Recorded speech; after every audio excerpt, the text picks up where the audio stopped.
Hello प्यारे बच्चों, हम क्लास 10th का मैथ पढ़ रहे थे और क्लास 10th के मैथ में हम लोग चैप्टर नंबर 3 स्टार्ट कर दिए थे। और हम लोग थर्ड का जो एक्सरसाइज नंबर 3.1 था, हमने उन सभी क्वेश्चनों को सॉल्व कर लिया था।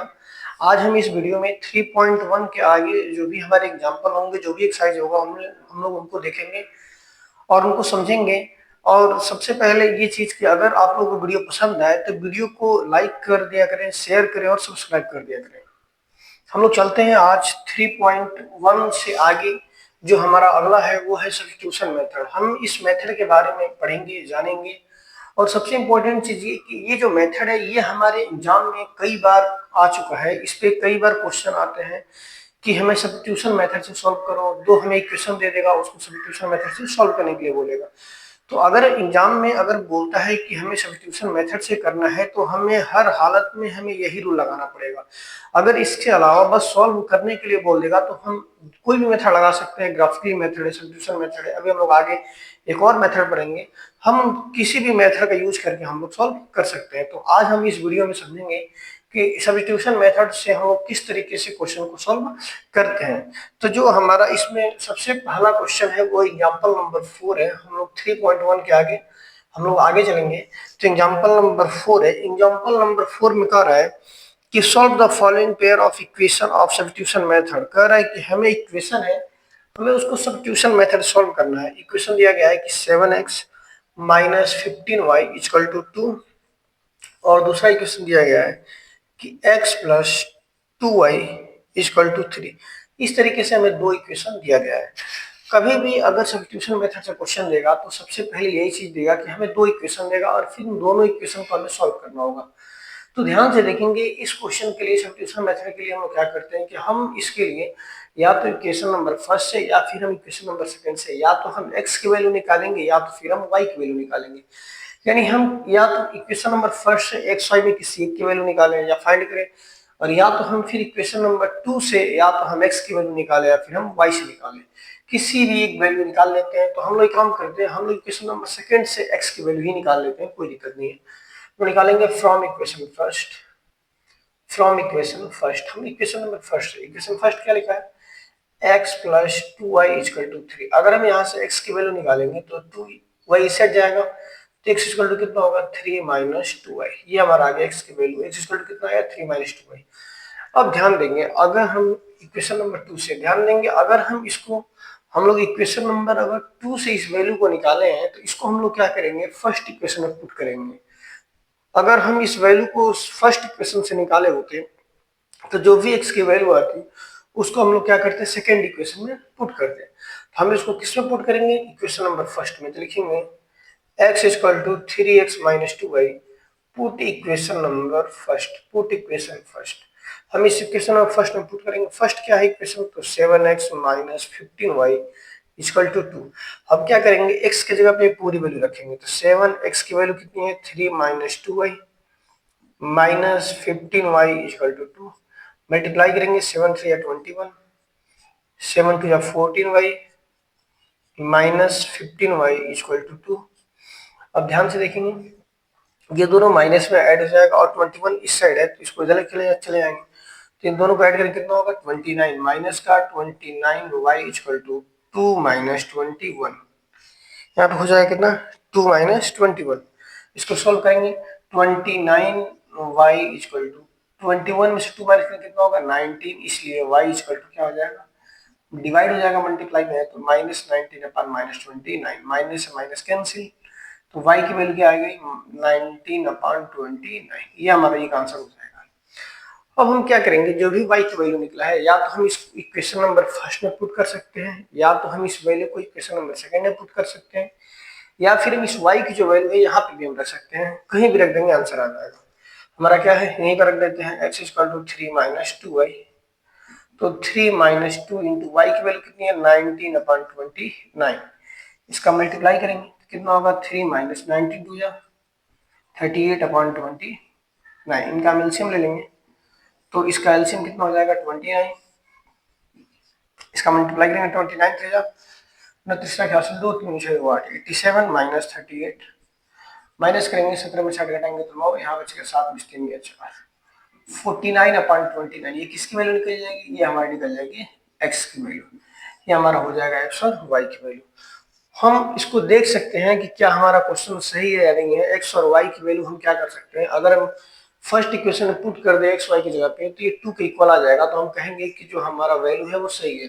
या फिर हम सेकंड इक्वेशन में भी हम x y की वैल्यू पुट कर देंगे तो लेफ्ट हैंड साइड और राइट हैंड साइड क्या होगा, दोनों साइड इक्वल आ जाएगा, तो हम कहेंगे कि जो हमारा आंसर है वो क्या है, सही है। अब हम देखेंगे हमारा अगला है एग्जांपल नंबर 5, हम प्रूव कर लिया। अब देखेंगे 5 में कह रहा है कि सॉल्व द फॉलोइंग क्वेश्चन, हमें एक क्वेश्चन उसको सॉल्व करना है। कह रहा है कि आफ्टर हिज डॉटर 7 ईयर एगो I was 7 times as old as you were then. Also 3 years from now I shall be 3 times as old as you will be. कह रहा है कि represent this situation algebraically and graphically by the method of the substitution।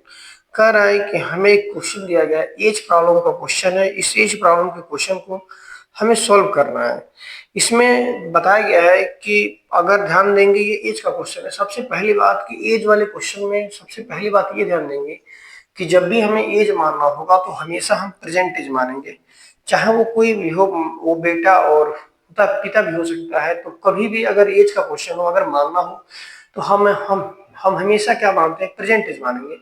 कि मानेंगे कि boys का percentage कुछ है और बाकी जो भी होंगे उनको परसेंटेज मानेंगे। तो इस क्वेश्चन में ध्यान देंगे, इस क्वेश्चन में हमें बोला गया है कि जो एज मानना है उसको हम लोग क्या मान सकते हैं, उसको हम लोग टी मान सकते हैं। क्या मान सकते हैं, टी। तो एक काम करते हैं, हम एक के एज को एस मान लेते हैं और एक को हम लोग क्या मान लेते हैं, टी मान लेते हैं। और टी मान के हम लोग क्या करते हैं, सॉल्व कर लेते हैं।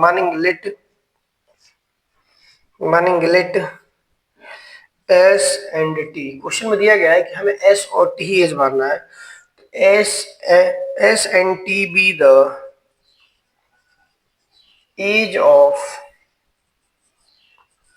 आफ्ताब एंड हिज डाटर मान के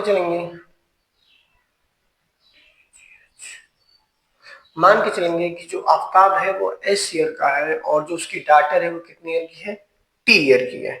ठीक है, हम दोनों को मान लेंगे टी ईयर। अब बोला गया क्वेश्चन में कि आफ्टर टेल ही डाटर, वो अपने आफ्ताब अपने डाटर से कहता है कि 7 ईयर एगो, मतलब 7 ईयर एगो, आफ्ताब डाटर से कहता है कि 7 ईयर एगो मैं तुमसे 7 ईयर एगो मतलब लिख देंगे आफ्टर 7 ईयर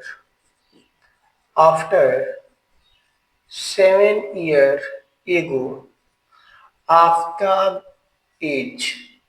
ध्यान देंगे अगर हम 7 ईयर एज चलेंगे तो 7 ईयर एगो जो आफ्ताब का एज होगा वो कितना होगा, s माइनस 7, क्योंकि 7 प्रेजेंट में s है तो 7 साल पहले अगर हम चलेंगे तो कितना होगा, s माइनस 7। फिर हम लोग निकालेंगे after 7 year ago daughter age. ध्यान देंगे डाटर प्रेजेंट टाइम में टी ईयर की है, अगर हम इसमें भी 7 ईयर पहले चलेंगे तो कितना हो जाएगा, t माइनस 7। तो क्वेश्चन में कह रहा है कि आफ्ताब सेड 7 ईयर एगो यानी s minus 7 according to question 7 year एगो 7 times the old you wear them. Correct, मैं तुमसे 7 टाइम्स ओल्ड था, यानी t माइनस 7 से कितने टाइम्स ओल्ड था, 7 टाइम्स।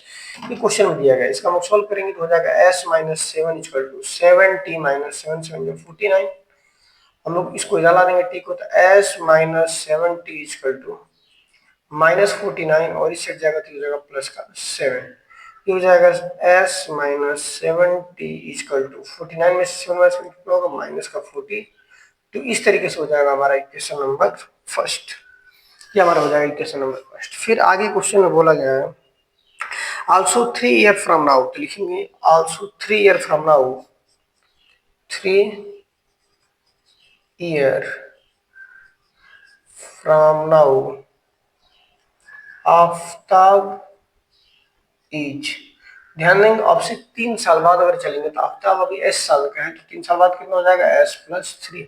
फिर हम निकालेंगे 3 year ago from daughter Aftab daughter कितने की, टी ईयर की, तो 3 साल बाद कितने जाएगी, हो जाएगी हमारी t प्लस 3। ये हमारा हो जाएगा क्वेश्चन के अकॉर्डिंग। फिर आगे बोला गया है बोला गया कि I shall be 3 times as older than you, कह रहा है कि मैं जो था तुमसे, यानी जो आफ्ताब है वो कह रहा है कि मैं तुमसे किससे, अपनी पुत्री से मैं कितने टाइम्स का था, 3 टाइम्स ओल्ड था। कितने टाइम्स था, 3 टाइम्स ओल्ड था। इसे मल्टीप्लाई करेंगे, ये भी हमारे अकॉर्डिंग टू क्वेश्चन है, क्वेश्चन में दिया गया है। सोल्व करेंगे तो s प्लस 3 बराबर कितना होगा, 3t प्लस 9। हम t को इधर लाएंगे, इसको इधर ले जाएंगे, s minus 3t equal to 9 minus 3, यानी s minus 3t equal to कितना होगा, 9 में 3 टाइम्स हो जाएगा 6। इसको मान लेते हैं हम लोग इक्वेशन नंबर सेकंड। अब हम लोग क्या करेंगे, इक्वेशन नंबर फर्स्ट से या फिर हम लोग इक्वेशन नंबर सेकंड से, या तो हम s की वैल्यू निकालेंगे या तो फिर हम किसकी वैल्यू निकालेंगे, t की वैल्यू निकालेंगे। हम लोग यहाँ से फर्स्ट इक्वेशन से ही चलते हैं, लिखेंगे from equation first, from equation first. First चलें, अगर फर्स्ट से अगर हम s की वैल्यू निकालेंगे तो 70 को इधर लाना पड़ेगा, ये माइनस में ही से क्या हो जाएगा, प्लस में। तो s बराबर कितना होगा, माइनस 42 प्लस 70। अब हम इसको फर्स्ट में निकाले हैं, इसको हम किसमें पुट करेंगे, पुट इक्वेशन नंबर सेकंड, क्योंकि हमने फर्स्ट से निकाला है तो इसको हम किसमें पुट करेंगे, सेकंड में पुट करेंगे। अब यहाँ पे पुट करेंगे s के जगह पे, तो हो जाएगा माइनस 42 प्लस 70, और ये हमारा है माइनस का 3t इक्वल टू 6। इसको सॉल्व करेंगे तो 70 में से 42 को पहले उधर ले चलेंगे, और 7 में से 3 करेंगे कितना बचेगा, 4। 4t इक्वल टू 6 प्लस 42, जोड़ेंगे इसको हो जाएगा 4t इक्वल टू 6 2 8 4 48, इसलिए t बराबर कितना होगा, 48 अपॉन 4। 4 से काटेंगे इसको, 4 1 जा 4, 4 2 जा 8, t इक्वल टू कितना हो जाएगा हमारा 12 ईयर, 2 हो जाएगा हमारा 12 ईयर। अब टी हमने किसका माना है, तो टी हमने किसको माना है, तो आफ्ताब की डाटर का, यानी डाटर का हो जाएगा कितना, 12 ईयर। हमें निकालेंगे आफ्ताब का, आफ्ताब एज कितना होगा, आफ्ताब एज हम बात करें यहाँ पे रख देते हैं इसकी वैल्यू, तो एस बराबर कितना होगा, माइनस 42 प्लस 7 इंटू टी की वैल्यू कितनी है, 12। 42 प्लस कितना होगा, 84, माइनस करेंगे, 4 में 2 गया 2, 8 में 4 गया 2, तो कितना हो जाएगा 42 ईयर्स। यानी इस तरीके से हमारा आंसर आ जाएगा, टी जो होगा यानी उसकी जो डाटा होगी वो 12 ईयर की हो जाएगी, और जो आफ्ताब हो जाएगा वो कितने ईयर का हो जाएगा, 42 ईयर का। अब हम देखेंगे हमारा अगला क्वेश्चन है एग्जांपल नंबर 6। अब हम एग्जांपल नंबर 6 को देखेंगे। एग्जांपल नंबर 6 में कह रहा है कि in a shop the cost of 2 pencil and 3 eraser is 9 rupees and the cost of 4 pencil and 6 eraser is 18 rupees. Find the cost of each pencil and each eraser. हम लोग मान के चलेंगे कि जो हमारा पेंसिल है उसका दाम कितने रुपए है, x रुपए है, और जो इरेजर है उसका दाम कितने रुपए है, y रुपए। मानेंगे let the cost of one pencil is x rupees and one eraser is Y rupees. हम लोग मान के चलेंगे कि एक पेंसिल का दाम x रुपए है और एक इरेजर का दाम कितने रुपए है, y रुपए है। अब इस क्वेश्चन में कह रहा है कि 2 पेंसिल, अगर एक पेंसिल का दाम हमने x रुपए माना तो 2 पेंसिल का दाम कितना होगा, 2x, और 3 इरेजर, 1 इरेजर का दाम y रुपए, तो 3 इरेजर का दाम 3y रुपए। टोटल कितने रुपए पेमेंट करें, 9 रुपए। इक्वेशन नंबर फर्स्ट होगा, ये हमारा अकॉर्डिंग टू क्वेश्चन था। फिर अगले स्टेप में बोला गया है कि and the cost of 4 pencil, अगर 1 पेंसिल का दाम हमें x रुपए है तो 4 पेंसिल का दाम कितना होगा, 4x प्लस 6 इरेजर, 1 इरेजर का दाम y रुपए तो 6 का 6y, और टोटल कितने पेमेंट कर रहा है, 18 रुपीज। ये हमारा है इक्वेशन नंबर 2। इस तरीके से हमें क्वेश्चन में दिया गया है कि 2 पेंसिल और 3 इरेजर का दाम 9 रुपए है, और 4 पेंसिल और 6 इरेजर का दाम कितने रुपए है, 18 रुपए है। तो हमें निकालना है कि 1 पेंसिल और 1 इरेजर का दाम कितने रुपए होगा। तो हम लोग इसमें क्या करेंगे, वही चीज, या तो हम लोग इक्वेशन नंबर फर्स्ट से x की वैल्यू निकालेंगे या फिर हम लोग इक्वेशन नंबर सेकंड से निकालेंगे। हम लोग इक्वेशन नंबर क्या करते हैं, फर्स्ट से x की वैल्यू निकालते हैं, लिख देंगे from equation number first, from equation first. Equation first से, इक्वेशन फर्स्ट क्या है, 2x plus 3y equal to 9। अगर हमें x की वैल्यू निकालना होगा तो y को इधर ले जाना पड़ेगा, तो 2x इक्वल टू कितना होगा, 9 माइनस 3y, इसलिए x इक्वल टू क्या हो जाएगा, इसका हो जाएगा डिवाइड 9 माइनस 3y अपॉन 2।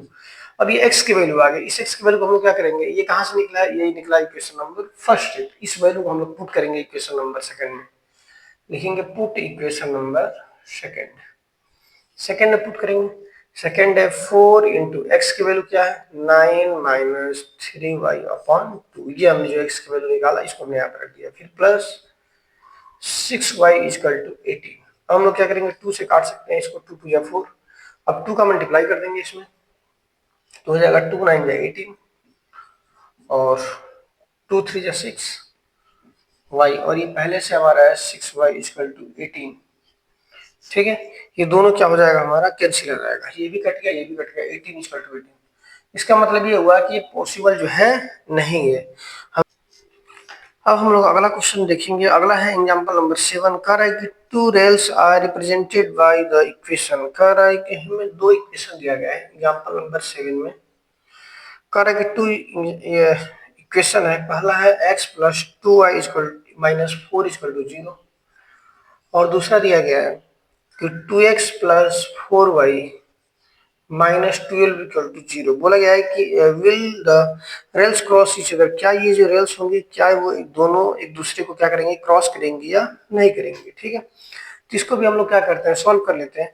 हम लोग क्या करेंगे, या तो इक्वेशन नंबर फर्स्ट या इक्वेशन नंबर सेकंड से हम लोग क्या करेंगे, एक्स की वैल्यू निकालेंगे या वाई की वैल्यू। इसको फर्स्ट मान लेते हैं, इसको हम लोग क्या मानते हैं, सेकंड। बात करें हम लोग फर्स्ट इक्वेशन से, फ्रॉम इक्वेशन फर्स्ट है कि x प्लस 2y, इस 4 को इधर ला देते हैं तो प्लस 4, इसलिए x बराबर कितना हो जाएगा, 4 माइनस 2y। इस वैल्यू को हम लोग क्या करेंगे, अब फर्स्ट से निकालें तो इसको हम लोग सेकंड में पुट करेंगे। लिखेंगे x equal to 4 minus 2y, put equation number second, put equation second में पुट करेंगे हम लोग। 4 इंटू एक्स की वैल्यू क्या है, 4 माइनस 2y, फिर है plus 4y minus 12 equal to 0। इसको हम लोग सॉल्व करेंगे तो कितना हो जाएगा, 4 टू जा 8 माइनस 2 टू जा 4y plus 4y minus 12 equal to 0। ये दोनों क्या हो जाएगा, हमारा कैंसिल हो जाएगा, तो बचेगा कितना, 8 माइनस 12 इक्वल टू 0, इसलिए माइनस 4 इक्वल टू 0 आ गया। अगर 0 आ गया इसका मतलब ये हुआ कि ये जो स्टेटमेंट है वो कैसा स्टेटमेंट है, फॉल्स है, क्योंकि ना हम इस यहाँ पे x की वैल्यू निकाल पा रहे हैं, ना तो हम लोग y की वैल्यू लिख सकते हैं, निकाल पा रहे हैं, इसलिए क्या हो जाएगा, स्टेटमेंट इज फॉल्स। इस तरीके से हमारा ये हो जाएगा एग्जांपल नंबर 7। अगर आप लोग को वीडियो पसंद आए तो वीडियो को लाइक करें, शेयर करें, सब्सक्राइब करें। धन्यवाद।